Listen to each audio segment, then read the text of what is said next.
Cooker घेतला. त्यामध्ये एक रिंग ठेवायची, पण रिंग थोडीशी उंच घ्यायची. 1 ग्लास पाणी घालून पाणी चांगलं गरम होण्यासाठी ठेवायचं कमी आचेवर. तोपर्यंत ज्या भांड्यामध्ये ढोकळा बनवणार आहोत त्याला हलकसं तेलाने ग्रीस करून घ्यायचं. ही तयारी आधीच करून ठेवायची आहे. जर तुम्ही नंतर तयारी कराल तर ढोकळा बसका होतो, फुलणार नाही आणि फसतो देखील. आता इथे घेतलं आहे मिक्सरचं भांडं. त्यामध्ये 1.5 कप बेसन पीठ घालून घ्यायचं. बेसन पीठ कपामध्ये भरताना हलक्या हाताने नाही तर थोडंसं दाबूनच भरायचं. वजनी प्रमाणात 200 ग्रॅम बेसन पीठ आहे. घरी दळलेलं असो किंवा विकतचं कोणतंही बेसन पीठ वापरू शकता. यामध्ये 1 टीस्पून आणि चमच्याने मोजून बघाल तर पाव चमचा मीठ घालायचं. बऱ्याच जणांकडे टेबलस्पून, टीस्पूनचे चमचे नसतात, तर तुम्ही पोहे खाण्यासाठी जो चमचा वापरतात त्याने हे सगळं साहित्य मोजून घ्यायचं. साखर घालायची आहे 2 चमचे म्हणजे 2 टेबलस्पून. ढोकळ्यामध्ये हळद अगदी कमी घालायची. फक्त 2 चिमूट यामध्ये हळद घालून घेतली आहे. थोडासा हिंग घालायचा, पाव चमच्यापेक्षा कमी. त्यानंतर लिंबाचा रस न वापरता आज आपण सॅट्रिक ॲसिड म्हणजेच लिंबूसत्व वापरणार आहोत. साखरेसारखं हे लिंबूसत्व दिसतं आणि घालणार आहोत अर्धा टीस्पून. अर्धा टीस्पून लिंबूसत्व 1.5 कप बेसन पिठासाठी पुरेसं आहे. यापेक्षा जास्त घालायचं नाही. चमच्याने बघाल तर पाव चमचा लिंबूसत्व घालून घेतलं. त्यानंतर ढोकळा खाताना बऱ्याच वेळा घशात अडकतो. तो सॉफ्ट व्हावा म्हणून यामध्ये 2 चमचे घातलं आहे तेल. तेल तुम्ही कोणतंही वापरू शकता. लगेचच यामध्ये पाणी घालायचं आहे, पण किती घालायचं? ज्या वाटीने किंवा कपाने बेसन पीठ मोजून घेतलं, त्याच कपाने 3/4 कप म्हणजेच पाऊण कप पाणी घालायचं. 2 मिनिटं मिक्सरवरनं हे फिरवून घेतलं, की ढोकळ्यासाठीचं बॅटर तयार होतं फक्त 2 मिनिटामध्ये. बॅटरची कन्सिस्टन्सी बघाल अगदी परफेक्ट आहे.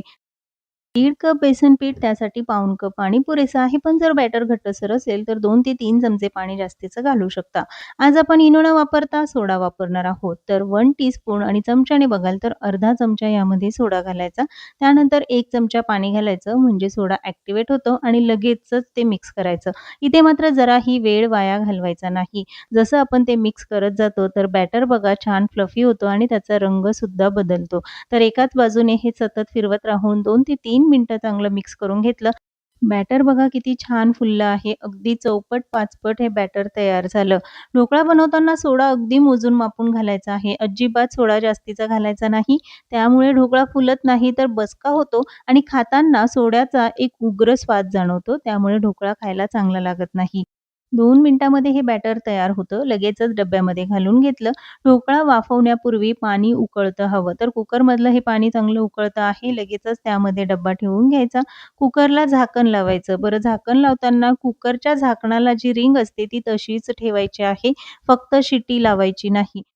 कुकरला झाकण लावलं की गॅस मध्यम आचेवर ठेवायचा. 15 मिनिटं ढोकळा वाफवून घ्यायचा आहे मध्यम आचेवर. कुकरला शिटी लावायची नाही. त्यामुळे ढोकळा छान वाफवला जातो. पण ढोकळा वाफवण्यापूर्वी पाणी चांगलं कडकडीत गरम हवं म्हणूनच बॅटर बनवण्याआधी पाणी गरम होण्यासाठी ठेवायचं. 15 मिनिटानंतर गॅस बंद करायचा आणि लगेचच झाकण काढून बघूया, की ढोकळा व्यवस्थित शिजला आहे की नाही. बघाल तर अगदी परफेक्ट ढोकळा फुलला देखील आहे. पण तो आतपर्यंत व्यवस्थित शिजला आहे की नाही हे बघण्यासाठी सुरी घ्यायची. सुरीला हे बॅटर अजिबात चिकटलेलं नाही. म्हणजे ढोकळा अगदी परफेक्ट शिजला देखील आहे. काढून पूर्ण थंड होण्यासाठी ठेवायचा. ढोकळा थंड होत आहे तोपर्यंत फोडणी करून घेऊया. पॅनमध्ये 2 मोठे चमचे तेल घालून घेतलं. तेल चांगलं गरम झालं की अर्धा चमचा मोहरी घालायची. मोहरी तडतडली की मग यामध्ये 4 ते 5 हिरव्या मिरच्या, 10-12 कढीपत्त्याची पानं घालायची आहे. लगेचच त्यावर झाकण ठेवायचं म्हणजे फोडणी बाहेर उडणार नाही. यामध्ये पाव चमचा हिंग घालून घेतला. 1 कप घालायचं आहे पाणी कारण ढोकळ्यासोबत जी फोडणी केली जाते त्यामध्ये पाण्याचं प्रमाण थोडं जास्तच ठेवायचं म्हणजे ढोकळा छान ओलसर होतो. 2 चमचे साखर घालून घेतली आहे आणि आता या फोडणीला चांगली उकळी काढून घ्यायची. ढोकळ्याची खरी मजा तर या फोडणीमध्येच आहे. त्यामुळेच ढोकळ्याला एक वेगळी चव येते. अगदी सॉफ्ट, मुलायम ढोकळा तयार होतो. फोडणीला एक उकळी काढून घेतली की गॅस बंद करायचा. फोडणी पूर्ण थंड होऊ द्यायची. उकळती फोडणी लगेचच ढोकळ्यावर घालायची नाही. पूर्ण थंड झाल्यानंतरच ढोकळ्यावर घालणार आहोत. तोपर्यंत ढोकळाही पूर्ण थंड झाला आणि बघाल किती सॉफ्ट झाला आहे. पाव जितका सॉफ्ट असतो त्यापेक्षाही जास्त सॉफ्ट हा ढोकळा तयार झाला. ढोकळा पूर्ण थंड झाला, की लगेचच त्याच्या कडा सोडवून घ्यायच्या आणि मगच डिमोल्ड करायचा आहे. डिमोल्ड केल्यानंतर बघाल अगदी परफेक्ट जाळीदार ढोकळा तयार झाला. बॅटर जरासुद्धा भांड्याला चिकटलेलं नाही. असा जाळीदार ढोकळा फक्त 15 मिनिटात तयार होतो, तो देखील कुकरमध्ये. मिक्सरमध्ये बॅटर बनवायचं आणि कुकरमध्ये ढोकळा वाफवायचा. अगदी लादी पावसारखा सॉफ्ट हा ढोकळा तयार झाला.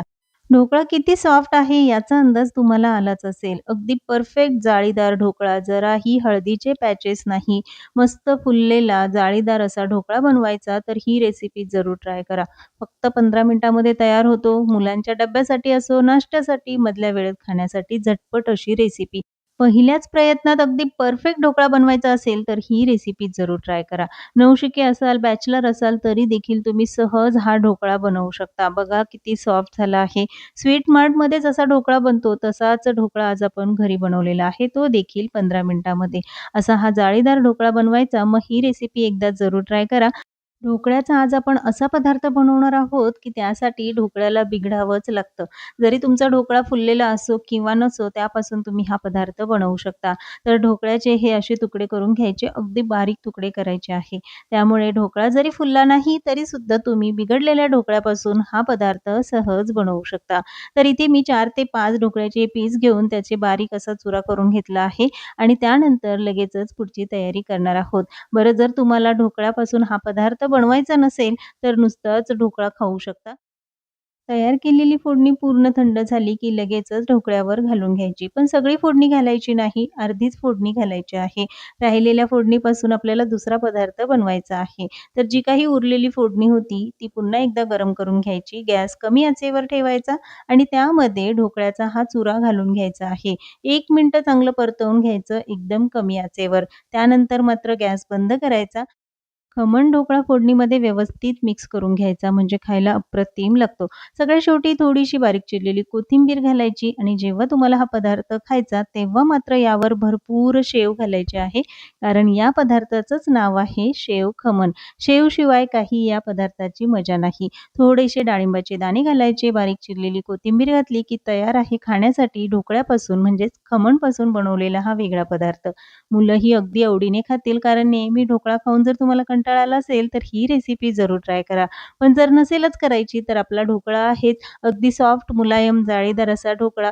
आजच्या या दोन्हीही रेसिपीज तुम्हाला कशा वाटल्या कमेंट्समध्ये जरूर सांगा.